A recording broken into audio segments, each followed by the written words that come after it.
December 19th, 1944. A room full of generals. One impossible promise, and the man who said it, they thought he'd finally lost his mind. Verdun, France. Eisenhower's headquarters smelled of wet wool and cigarette smoke. Outside, the Ardennes forest stretched in silence, a frozen expanse hiding 250,000 German troops tearing through the thinly held American lines. Within, staff officers hunched over maps, the lines and symbols barely legible through exhaustion and fear. Every map told the same story: the First Army in chaos, communications severed, units shattered, and the German offensive gaining momentum by the hour. 1,000 German tanks surged forward, columns of infantry followed, artillery pounded American positions. The entire front seemed to ripple under the weight of the offensive. The room, filled with gray-faced officers, smelled not just of wool and smoke, but of dread. Then the door opened. Lieutenant General George Patton walked in, his uniform immaculate despite the chaos. Eisenhower fixed him with a look. "How long would it take you to turn your Third Army north?" he asked. Patton didn't hesitate. 48 hours. I can attack with 3 divisions in 2 days." The room froze. A short, bitter laugh escaped one of the staff officers. It was disbelief. To reposition 6 combat divisions, march them over 100 miles in winter through snow and ice, and have them ready for combat in 48 hours? Absurd, impossible. But Patton's face betrayed no doubt. He had already anticipated this moment. Contingency plans drafted days earlier lay in his head. Routes mapped, units designated, orders ready. While everyone else scrambled to understand, Patton had already moved beyond reaction. Execution had begun in his mind. Every general in the room considered the terrain: snow, frozen roads, ice, villages destroyed or occupied. Units that had been fighting continuously for weeks now expected to disengage, pivot, march, and be ready to attack. Equipment would fail, tanks would seize, vehicles would bog down, radios would falter, supplies would run short. Yet Patton's planning accounted for it all. Supply dumps had been pre-positioned, repair crews ready, fuel reserves stockpiled. Nothing was left to chance. Outside, German commanders believed victory was near. They estimated Patton would need at least 2 weeks to mount a counterattack. They were celebrating what they saw as inevitable. Inside Eisenhower's room, no one dared to voice what they feared. Even 2 weeks might be optimistic. But Patton promised 48 hours. Before we dive into how he accomplished this near-impossible maneuver, if this story already has you on the edge of your seat, hit subscribe and turn on notifications. The next hours would define the Ardennes and reveal the genius of Patton's planning in ways the Germans could not imagine. December 20th, 1944. Darkness shrouds the Ardennes. The Third Army moves northward, a living river of tanks, trucks, and infantry. Snow crunches under boots and treads. Engines cough and roar. Exhaust freezes in the bitter air, forming clouds that hang like ghosts above every column. Ice-coated roads threaten every wheel. One wrong turn, one missed signal, and entire units could be stranded, exposed, or lost. Yet discipline prevails.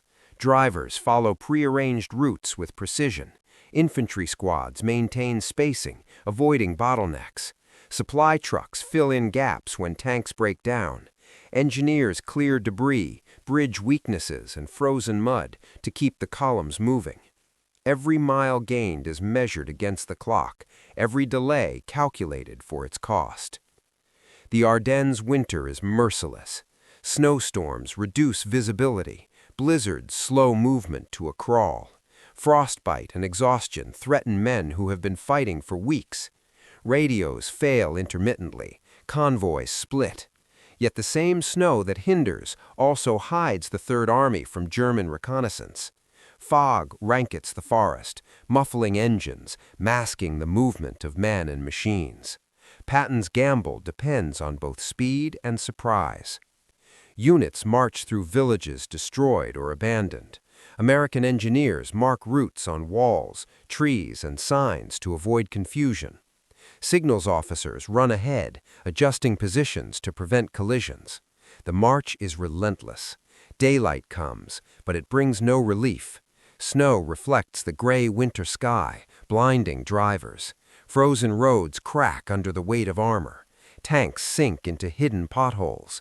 Crews climb out, thaw engines, and push their machines free.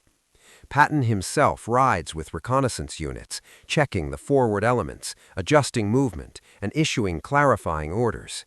Communications are constant. Radio operators relay positions, track progress, and coordinate with artillery and air support. Staff officers distribute fuel, ammunition, and rations. Maintenance crews scurry behind the columns. Every vehicle that fails is quickly replaced or repaired, every delay mitigated.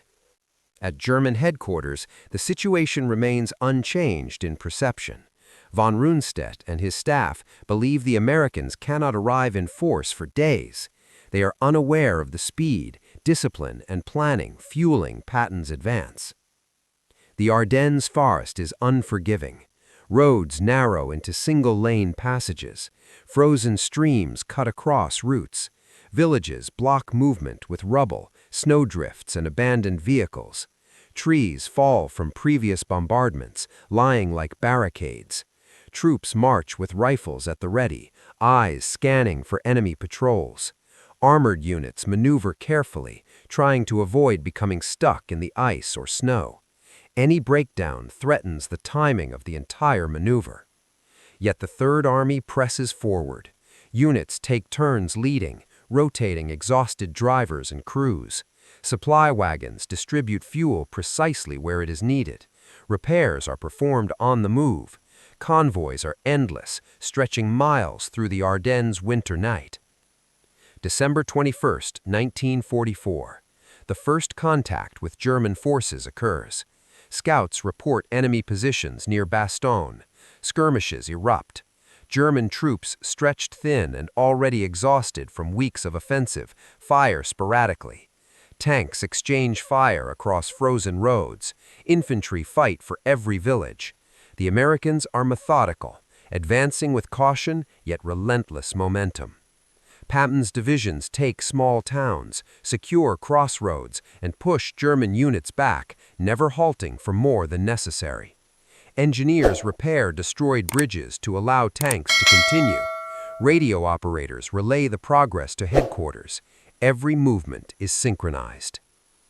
Before we dive into the critical rescue of Bastogne and how the Third Army turned the tide, if this story has have you gripped, hit subscribe and turn on notifications. The coming hours will show how speed, coordination, and sheer determination can make the impossible happen. Perfect. Here's part 3 of the Ardennes-Patton documentary-style story. This section focuses on Bastogne, the 101st Airborne, and the critical relief operation. December 22, 1944. Bastogne, Belgium. The town is surrounded. Snowdrifts pile against half-frozen buildings. Trenches and foxholes mark every street. The 101st Airborne Division, screaming eagles, huddles in the cold, their faces pale, fingers stiff from frostbite, rifles clutched tightly. Supplies are low, ammunition is dwindling, medical personnel work frantically to treat the wounded. German forces encircle the town. Panzer divisions, infantry, and artillery units consolidate positions. They believe the Americans are trapped. Communications to headquarters are tenuous at best. A surrender demand is sent, a single sheet of paper handed to Brigadier General Anthony McAuliffe. His reply? One word: nuts. The response echoes through the Ardennes as a statement of defiance. But defiance alone will not hold Bastogne. Relief must come, and only Patton's Third Army can make it happen. Patton's columns advance through the snow-covered roads. The 4th Armored Division leads the spearhead, followed by infantry and artillery. Crews navigate icy roads, clearing fallen trees, repairing bridges, and pushing disabled vehicles out of the way. Every hour counts.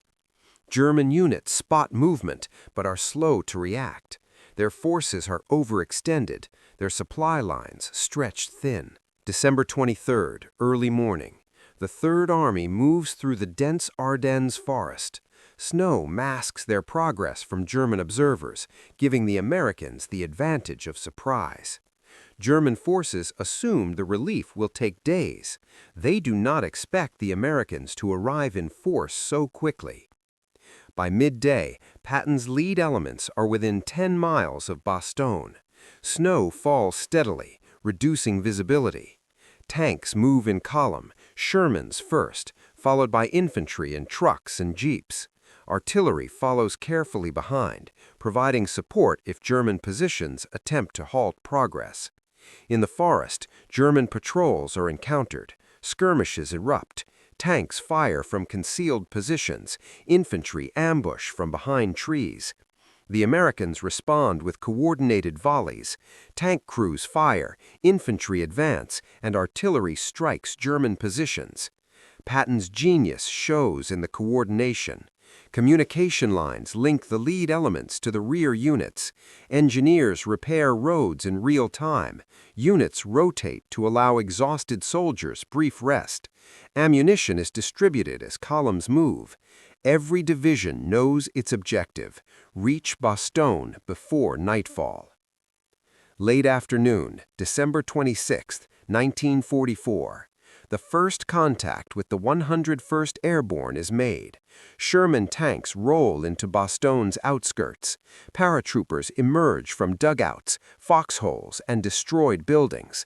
Relief is immediate. Supply lines reopen.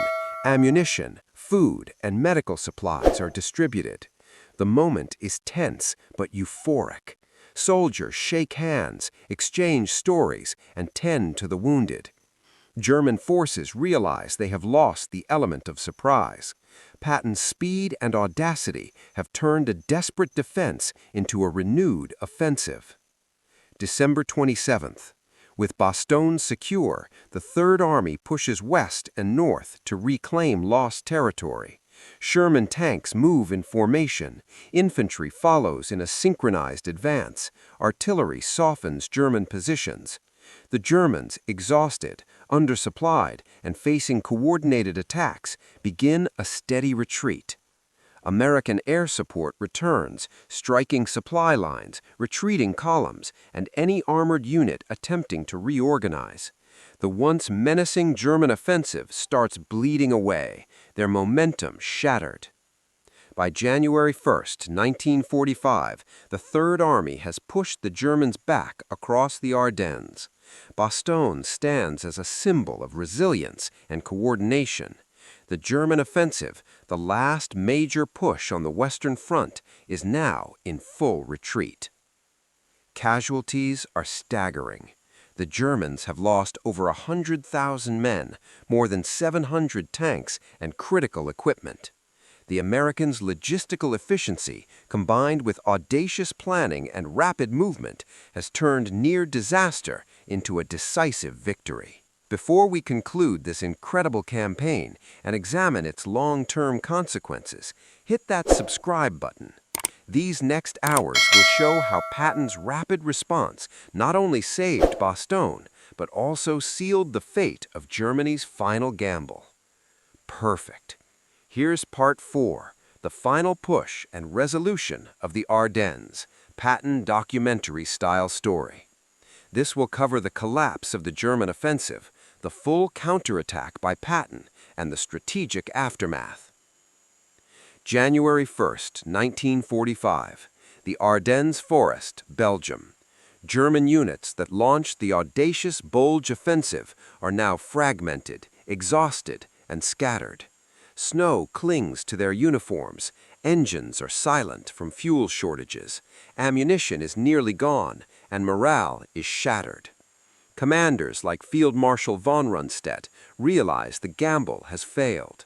The American Third Army, led by Patton, has not only relieved Bastogne, but is now pressing north and east. The momentum has shifted irreversibly. Forward German units attempt to reorganize, but American forces are relentless. Every village, every crossroad, every hill is contested. Patton's divisions move with astonishing coordination, driving a wedge through the weakened German lines. Sherman tanks, artillery, and infantry advance in unison. Engineers rebuild roads under fire. Radio communications keep units synchronized across the snow-covered Ardennes.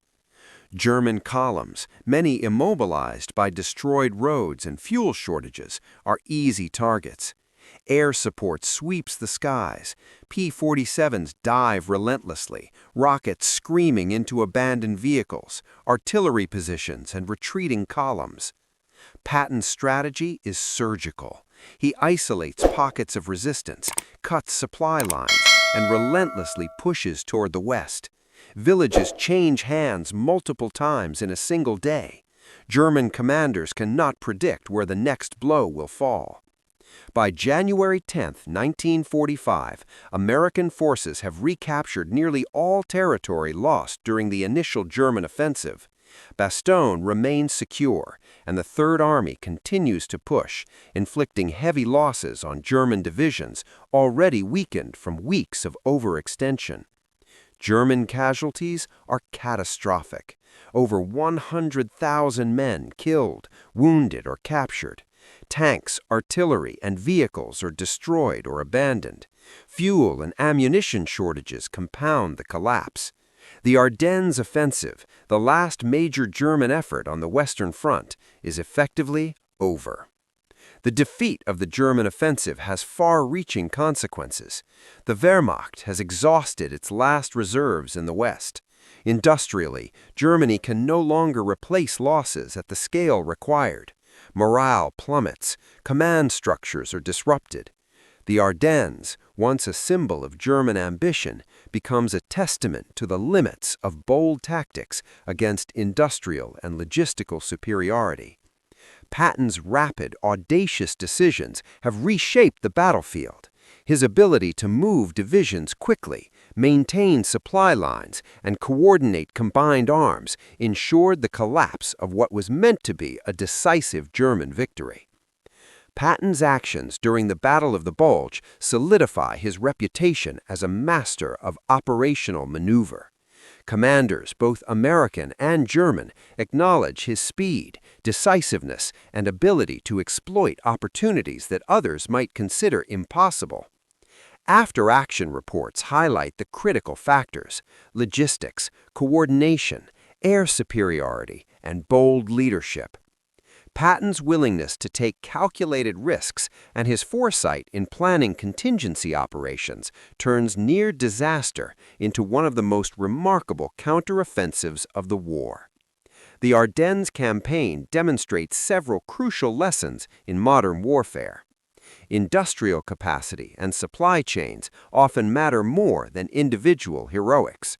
Rapid decision-making and flexibility can overturn initial setbacks.